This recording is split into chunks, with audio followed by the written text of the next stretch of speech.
Cantique des Cantiques, chapitre 6. Les filles de Jérusalem. Où est allé ton bien-aimé, toi la plus belle des femmes? De quel côté ton bien-aimé s'est-il dirigé? Nous le chercherons avec toi. La jeune femme. Mon bien-aimé est descendu à son jardin, au parterre d'aromates, pour prendre soin de son troupeau dans les jardins et pour cueillir des lys. Je suis à mon bien-aimé, et mon bien-aimé est à moi. Il a conduit son troupeau parmi les lys. Le jeune homme. Tu es aussi belle que Tirtsa, mon ami, aussi charmante que Jérusalem, aussi majestueuse que des troupes sous leurs étendards. Détourne ton regard de moi, car il me trouble. Tes cheveux sont pareils à un troupeau de chèvres bondissant sur les montagnes de Galaad. Tes dents sont comme un troupeau de brebis qui remontent du lavoir. Chacune a sa jumelle, aucune d'elles n'est seule. Ta joue est comme une moitié de grenade derrière ton voile.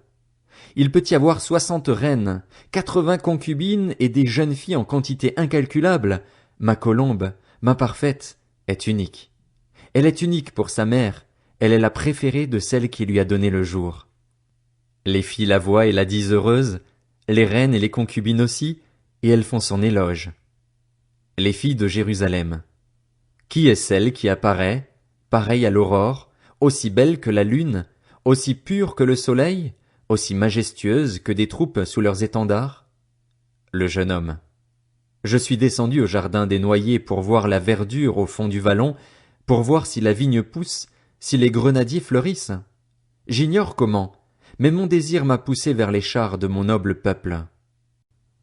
Cantique des Cantiques, chapitre 7. Les filles de Jérusalem. Reviens, reviens, Sulamite. Reviens, reviens afin que nous puissions te regarder. Qu'avez-vous à regarder la Sulamite comme la danse de deux camps? Le jeune homme. Que tes pieds sont beaux dans tes sandales, fille de prince. Les contours de tes hanches sont comme des ornements, œuvre des mains d'un artiste. Ton bassin est une coupe arrondie où le vin parfumé ne manque pas. Ton ventre est un tas de blé entouré de lys. Tes deux seins sont comme deux faons, comme les jumeaux d'une gazelle. Ton cou est comme une tour d'ivoire. Tes yeux sont comme les étangs de Hesbon, près de la porte de Bath-Rabim. Ton nez est comme la tour du Liban qui monte la garde face à Damas. Ta tête se dresse aussi fièrement que le caramel, et les cheveux de ta tête sont comme la pourpre. Un roi est prisonnier de boucles. Que tu es belle, que tu es agréable, mon amour, au milieu des délices. Ta taille ressemble au palmier, et tes seins à des grappes. Je me dis, je veux monter sur le palmier pour attraper ces grappes. Que tes seins soient comme les grappes de la vigne, le parfum de ton souffle comme celui des pommes et ton palais comme un vin excellent. La jeune femme. Il coule aisément pour mon bien-aimé et glisse sur les lèvres de ceux qui s'endorment. Je suis à mon bien-aimé et son désir se porte vers moi. Viens, mon bien-aimé, sortons dans la campagne pour passer la nuit au village. Dès le matin nous irons aux vignes pour voir si la vigne pousse, si la fleur s'ouvre, si les grenadiers fleurissent. Là je te donnerai mon amour.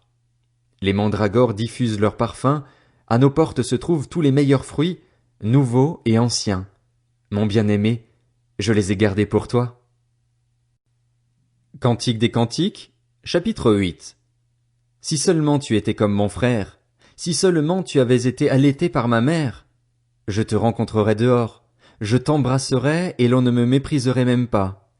Je te conduirais, je t'amènerais chez ma mère, tu m'instruirais et je te ferais boire du vin parfumé, du jus de mes grenades. Que sa main gauche soutienne ma tête et que de sa main droite il m'enlace. Le jeune homme. Je vous en supplie, filles de Jérusalem, ne réveillez pas l'amour avant qu'elle ne le veuille. Les filles de Jérusalem. Qui est celle qui monte du désert, appuyée sur son bien-aimé? La jeune femme. Je t'ai réveillée sous le pommier. C'est là que ta mère est tombée enceinte de toi, c'est là qu'elle est tombée enceinte et t'a donné le jour. Fais de moi comme une empreinte sur ton cœur, comme une empreinte sur ton bras, car l'amour est aussi fort que la mort, la passion est aussi inflexible que le séjour des morts.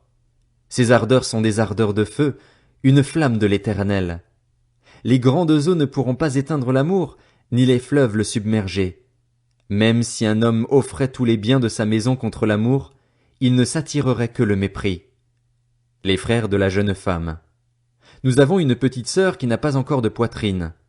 Que ferons-nous de notre sœur, le jour où on la réclamera? Si elle est un rempart, nous construirons sur elle des créneaux en argent. Si elle est une porte, nous la fermerons avec une planche de cèdre. La jeune femme.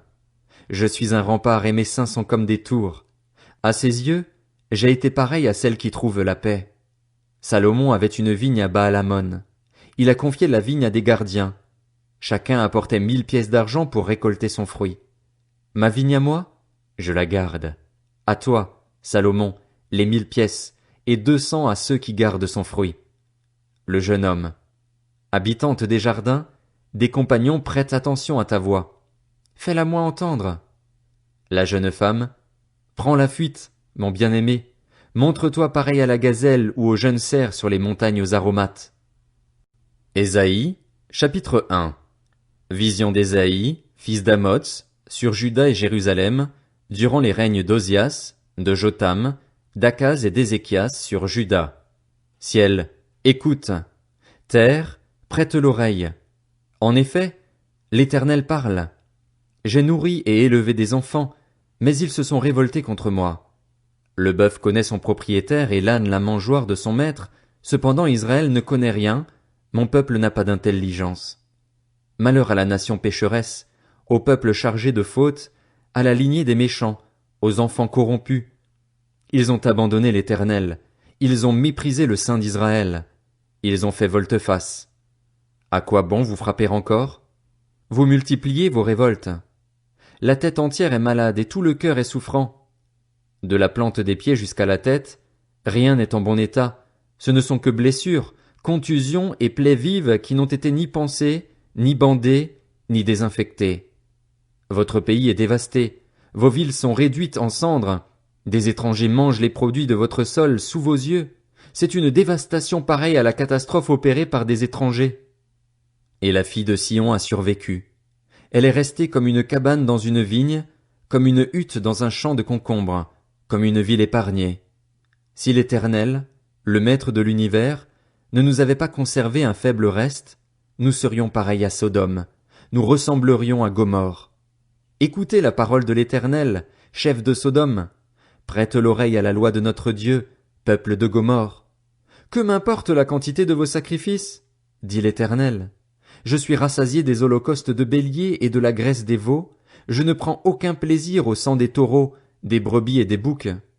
Quand vous venez vous présenter devant moi, qui vous demande de piétiner ainsi mes parvis?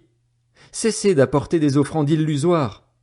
J'ai horreur de l'encens, des débuts de mois, des sabbats et des convocations aux réunions, je ne supporte pas de voir l'injustice associée aux célébrations. Je déteste vos débuts de mois et vos fêtes. C'est un fardeau qui me pèse, je suis fatigué de les supporter. Quand vous tendez les mains vers moi, je détourne mes yeux de vous. Même quand vous multipliez les prières, je n'écoute pas. Vos mains sont pleines de sang. Lavez-vous, purifiez-vous, mettez un terme à la méchanceté de vos agissements, cessez de faire le mal. Apprenez à faire le bien, recherchez la justice, protégez l'opprimé, faites droit à l'orphelin, défendez la veuve. Venez, discutons, dit l'Éternel. Même si vos péchés sont couleur cramoisie, ils deviendront blancs comme la neige. Même s'ils sont rouges comme la pourpre, ils deviendront clairs comme la laine.